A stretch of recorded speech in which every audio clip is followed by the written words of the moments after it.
Part 1. সকালবেলা শুনি আমার ছোট ভাই আমাকে ডাকতেছে, ভাইয়া এই ভাইয়া। আমি বললাম কি হলো, এত সকাল সকাল ডাকতেছিস কেন? সে বলল, ভাইয়া 200টা টাকা দে না। আমি বললাম, এই সাত সকালের টাকা দিয়ে কি করবি? সে বলল, দে না ভাইয়া, দরকার আছে। আমি বললাম, আগে বল কি দরকার, তারপর দিব। সে বলল, বলতে পারবো না, টাকাটা খুব দরকার, আমার লাইফের প্রশ্ন ভাইয়া।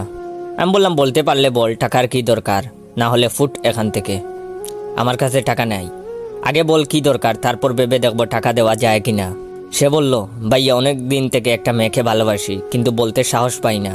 আজ অনেক কষ্টে মনের সাহস জুগিয়েছি, কিন্তু পকেটে সাহস নাই, টাকাটা দে না ভাই। আমি ওর কথা শুনে থ হয়ে রইলাম। আবার বলতে লাগলাম, সাব্বাস ভাই, এই না হলে আমার ভাই, আমার মানিব্যাগ থেকে টাকাটা নিয়ে যা। কিন্তু কথা হলো 200 টাকা দিয়ে কি করে হবে বল, 500 টাকা নিয়ে যা। সে বলল, না ভাইয়া 200 টাকা দিয়েই হবে, 3টা গোলাপ 150 টাকা আর একটা ডেইরি মিল্ক 10 টাকা হয়ে যাবে ভাই। আমি বললাম, আচ্ছা আমার নতুন জুতাটা নিয়ে যা ভাই, দেখতে ভালো লাগবে। আর শুন, যদি প্রপোজ করার পর রাজি না হয় তাহলে কোনো কথা নাই, উদুম কেলানো শুরু করবি। সে বলল, দোয়া করবেন ভাই যেন সফল হয়ে বাড়ি ফিরতে পারি। আমি বললাম, বেস্ট অফ লাক ভাই। সে বলল, থ্যাংক ইউ ভাই, আসি তাহলে। আমি বললাম, ওকে ভাই যা। ছোট ভাইকে বিদায় দিয়ে ঘুম থেকে উঠলাম।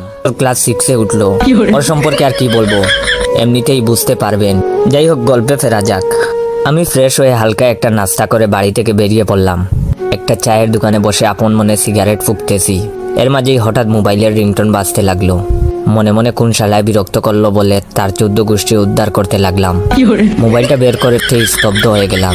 আমার একমাত্র প্রাক্তন গার্লফ্রেন্ড অনুর নাম্বার দেখেই বুকটা সেট করে উঠলো। এই বুঝি থাপ্পড় খেলাম, সেই থাপ্পড় কি আর ভুলা যায়? সে বলল আমার সাথে নাকি ব্রেকআপ করবে।